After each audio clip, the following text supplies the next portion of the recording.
दोस्तों, आजकल एक सवाल बहुत चर्चा में है।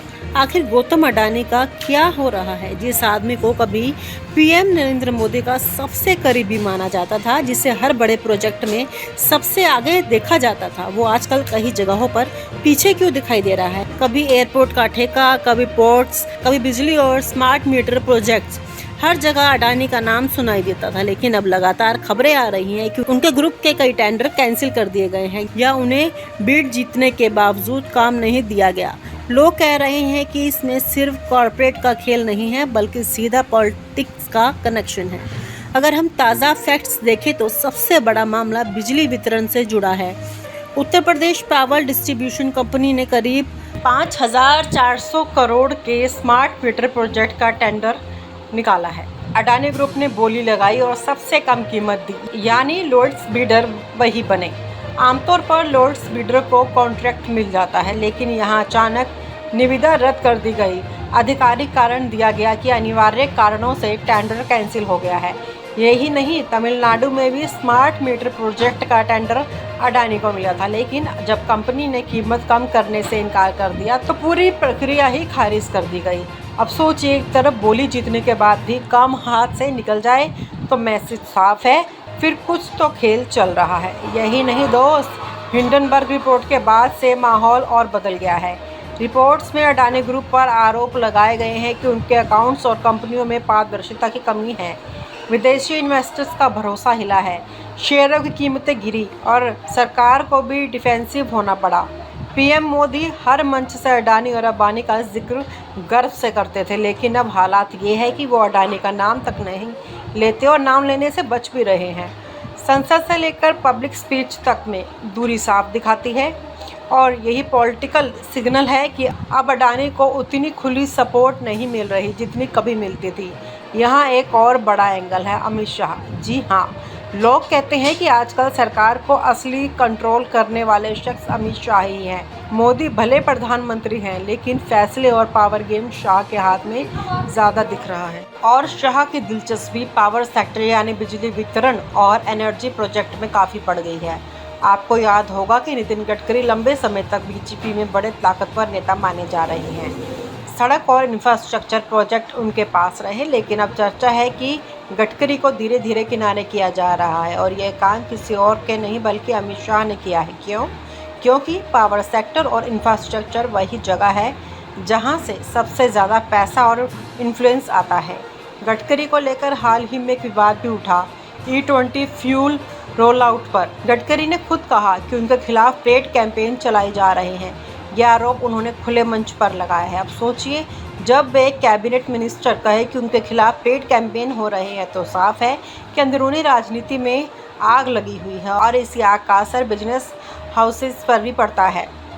क्योंकि अगर गडकरी जैसे नेता अडानी को सपोर्ट नहीं करते और शाह भी अपने हिसाब से ठेके रोकते हैं तो सीधा नुकसान अडानी का ही होता है।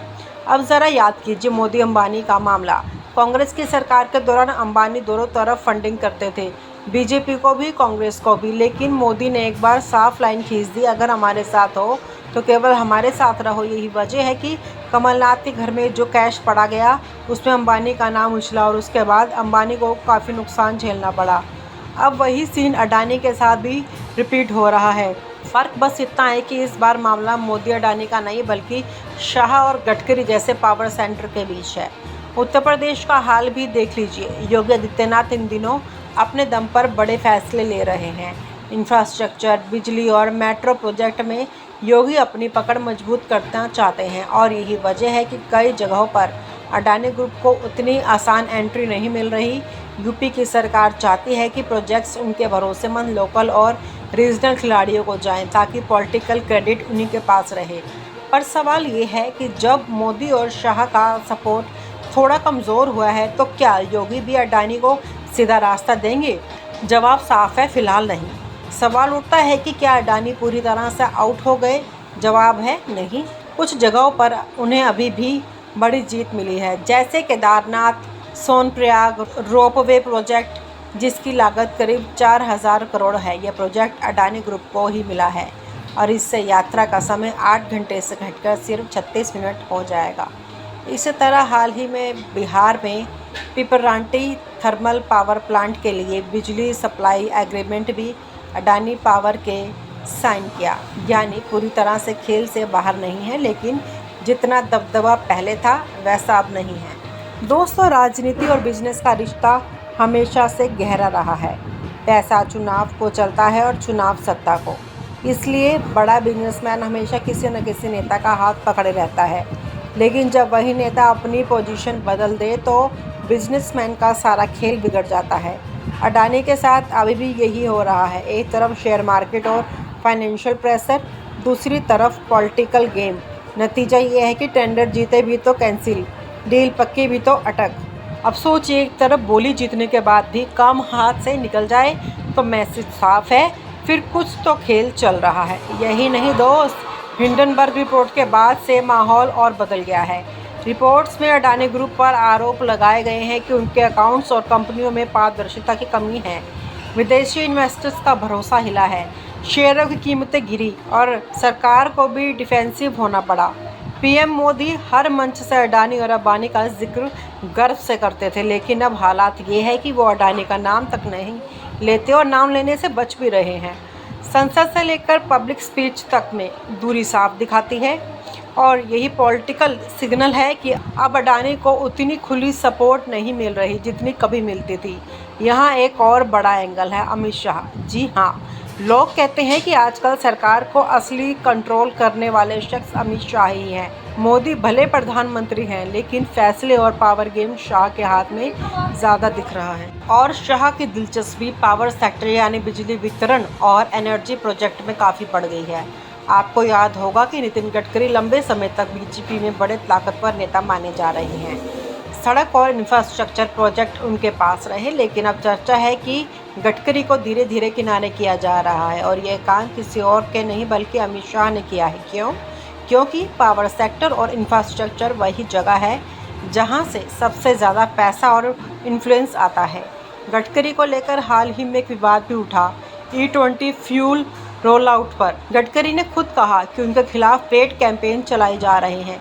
यह आरोप उन्होंने खुले मंच पर लगाया है। अब सोचिए, जब एक कैबिनेट मिनिस्टर कहे कि उनके खिलाफ पेड कैंपेन हो रहे हैं तो साफ है कि अंदरूनी राजनीति में आग लगी हुई है और इसी आग का असर बिजनेस हाउसेस पर भी पड़ता है। तो आखिर में पिक्चर क्लियर है, मोदी और शाह के बीच का पावर बैलेंस, गडकरी और योगी जैसे नेताओं की पोजीशनिंग और राज्य की राजनीति सब मिलकर यह तय कर रहे हैं कि अडानी ग्रुप को कहाँ जगह मिलेगी और कहाँ नहीं। पहले जहां हर सौदे में उनका नाम जुड़ता था, अब उतनी आसानी से नहीं है। अब ये खेल और कठिन हो गया है और यही वजह है कि लोग कह रहे हैं राजा की जान तोते में है और मोदी शाह की जान अडानी में है। लेकिन आज लगता है कि वो तोता पिंजरे में कैद हो गया है। और आप हमसे जुड़े रहने के लिए सब्सक्राइब करें YouTube पर, फॉलो करें Twitter पर और लाइक करें Facebook पर। और ज्यादा जानकारी के लिए आपको टाइप करना होगा सिर्फ न्यूज़ नशा।